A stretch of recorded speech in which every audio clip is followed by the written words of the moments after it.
if you feel like your teen is slipping away, like there's this growing distance between you guys that you just don't know how to bridge, you are not alone. I mean, you used to be their everything, right? And now you're getting one-word answers. They can't even look up from their phone. And even if you try to talk to them, right, you just get shut down, or worse, disrespected. So what I want you to know is you're not imagining anything, but it's not the end of your relationship. And here's what you can do about it. First, let's look at what's really going on. Because pulling apart, as so many of us know intellectually, right, it's part of becoming a teenager. That part of that is normal, right? They're trying to build their independence. And we know, like, intellectually that they should be doing that, but that doesn't mean it's not hard for us, right? That it doesn't hurt. But what I want you to know is, even though it feels like they might be pulling away because they're trying to exert their independence, that doesn't mean that they don't want to still be in your life and close to you and sharing with you and connected to you. They do still need you, right? They just might need you in a different way. They want to feel respected, okay? That wasn't a feeling that they needed from you when they were little. So this is new for you, right? They want to feel like you really respect them.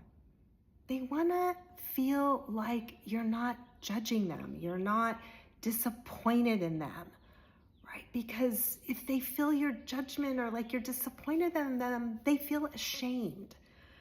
And this might be new for you too. Like, this might not have been as prevalent when they were little and more agreeable.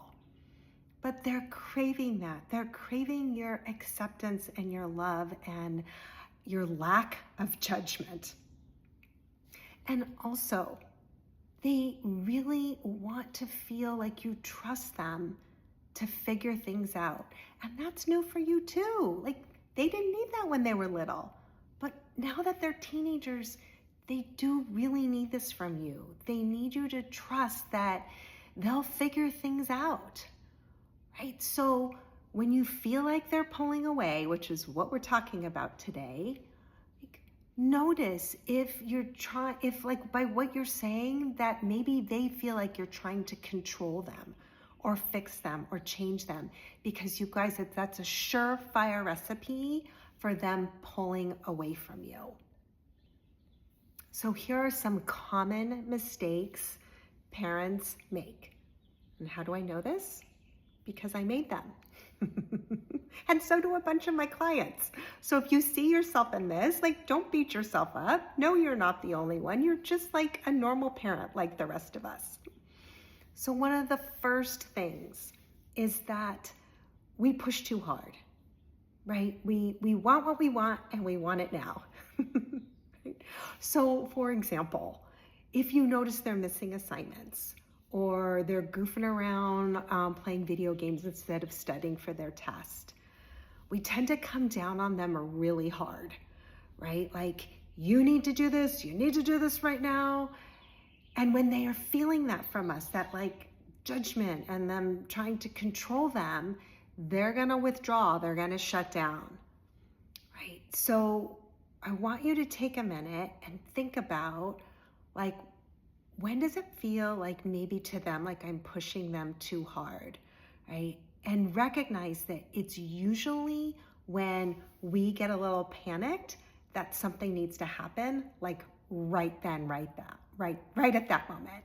And we can't resist this urge to talk to them right at that moment and fix it. So that's one of the really common mistakes. Another common mistake is we want it fixed, and we want it fixed fast, right? And unfortunately, our teenagers, so often they're not on our timeline, right? It might take them more time to fix what we want to see fixed, right? If they're missing assignments, or they're being mean to their sibling, or they're being disrespectful, or they're not cleaning their room, right? Sometimes when we want things fixed, we got to start with first letting them vent, right? They've got to vent and share what their struggle is before we start talking to them about how to correct it or fix it.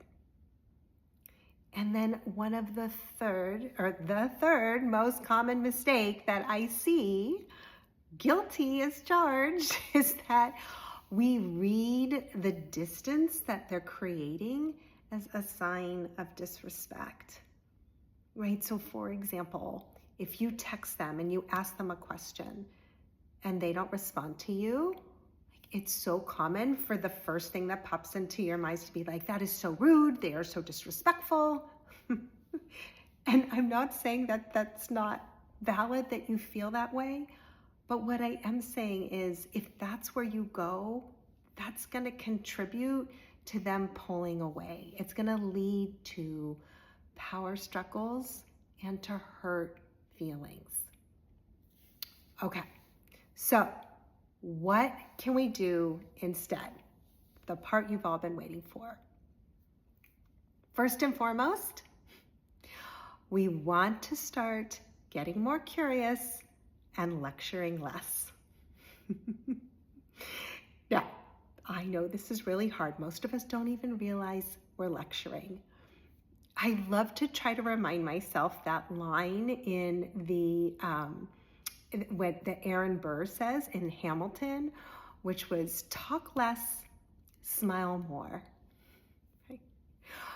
Our children now that they're teenagers, they don't want our lectures anymore. They're trying to figure things out for themselves. And so I'm not saying that you can't still be there to guide them and to teach them. Of course you can. You just need to do it in a different way, like in a way that comes from a place of curiosity. So one thing you can do right away to help yourself is as soon as you notice yourself coming out with the lecture, like with your wise words and wisdom, figure out how to ask that as a question, right? So instead of saying like, you know, if you want to do well on that test, you've got to study for it before and get off your phone and stop talking to your friends. And when I was your age, you know, I always like read the chapter before I even went to school and heard the teacher lecture on it. Anything like that, turn it into a question. Hey, I see you have a big test coming up. Like, how are you feeling about it? Right? What's your plan to study for it? Are you feeling confident? Are you feeling like there's things that might be overwhelming or confusing to you? Right? Try to get curious about what their plan is versus trying to lecture them on what they should be doing. And then a second tip that's so impactful is to focus on connecting with them instead of trying to control them, right? Dive into their world. If your kid loves playing video games, sit down next to them. Hey, what are you playing? You mind teaching me how to play a little? Or you mind sharing with me a little bit about it? Right? You gotta start first with that connection and fill that connection tank before you jump into trying to fix whatever they're doing that you're worried about or you're angry about. Right? So look for opportunities to connect with them. If they're, into watching YouTube videos on makeup tutorials, like ask your teenager what they love about it and if they could help you too, if you can watch it together. Take an interest in their life and build that connection bucket and try to control the situation less. Because as you fill that connection bucket, they'll be more open to having conversations about making better choices. And lastly, you gotta own it, you guys. Listen, it's not a problem if you lose it and you yell at your teenager. Just go back and own it. Say, hey, I was thinking about this morning when we were trying to get out the door to school. I was so stressed, I yelled. I'm really sorry. If that happens again, I'm gonna take a deep breath and really try my best not to lose it, right? Just own it, you're human. It's not a problem.